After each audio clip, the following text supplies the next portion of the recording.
लड़ाई जो पहले धर्म को लेकर हुआ करती थी आज वो भाषा को लेकर होने लग गई। और इसीलिए आज की डेट पे हम कह भी सकते हैं कि regional war is outdated, language war is the new trend. Hindi versus Kannada, Hindi versus Marathi, Hindi versus Malayalam and Hindi versus multiple regional languages.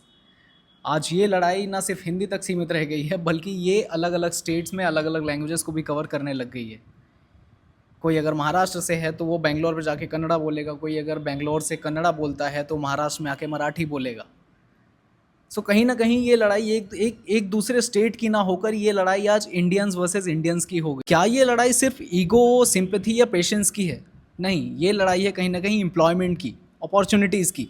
जो भी रीजनल या लोकल बंदा है, जो भी कोई स्टोर वाला हो गया, रिक्शे वाला हो गया, उसका ये बोलना है कि जो भी आउटसाइडर्स हैं, जो लोग दूसरे स्टेट से आ रहे हैं यहाँ रहने के लिए, वो हमारी जॉब्स की जो अपॉर्चुनिटीज़ हैं उनको ग्रैब कर रहे हैं या उनको ख़त्म कर रहे हैं।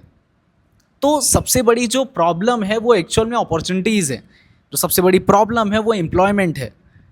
तो बाकी अदर स्टेट्स क्या कर रहे हैं? बाकी अदर स्टेट्स के लिए ये सोचने वाला विषय है कि आप अपने यहाँ पे रोजगार क्यों नहीं प्रोवाइड करा पा रहे हो। लेकिन एज पैरेलली हमको ये भी सोचने की ज़रूरत है कि अगर हर स्टेट अपनी आइडेंटिटी को उतने ही टाइटली तरीके से पकड़ लेगा कि आउटसाइडर्स के लिए जगह ही ना बचे, तो बेंगलोर, मुंबई और चेन्नई जैसे कॉस्मोपॉलिटन सिटीज़ का कॉन्सेप्ट ही खत्म हो जाएगा। एक्चुअल में यहाँ प्रॉब्लम एक्सेप्टेंस की है, एक्चुअल में प्रॉब्लम है यहाँ एक कदम आगे बढ़ाने, एक्चुअल में प्रॉब्लम है ईगो की कि हम क्यों सीखें। और बेसिक साइकोलॉजी का एक कॉन्सेप्ट जेनोफोबिया, जहाँ लोगों को ये लगता है कि उनका कल्चर खतरे में है, उनका धर्म खतरे में है और उसे बचाने के लिए वो सामने वाले इंसान को थप्पड़ मारने के लिए भी तैयार हो जाते हैं।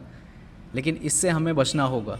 इंडियंस वर्सेस इंडियंस की लड़ाई हमें रोकनी होगी। सो एट द एंड इस बात का सॉल्यूशन क्या है? इस बात का सॉल्यूशन ये है कि एक कदम वो बढ़ाएं तो एक कदम आप बढ़ाएं, अपने ईगो को साइड में रखें और इस चीज़ को पैरेलली सॉल्व करें।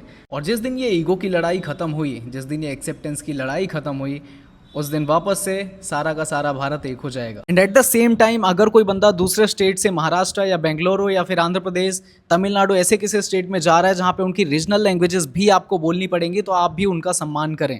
एक ऐसा स्टेट जो आपको रहना, खाना, इज्जत, सम्मान, पैसा सब कुछ दे रहा है, आप क्या उसके लिए एक भाषा नहीं सीख सकते? ये भी एक बड़ा सवाल है। कुछ ना कुछ कंट्रीब्यूशन आपको करना पड़ेगा जैसा आप देश के लिए कर रहे हैं। मैं यहाँ पे गलत हो सकता हूँ, लेकिन ये मेरा पर्सनल ओपिनियन है।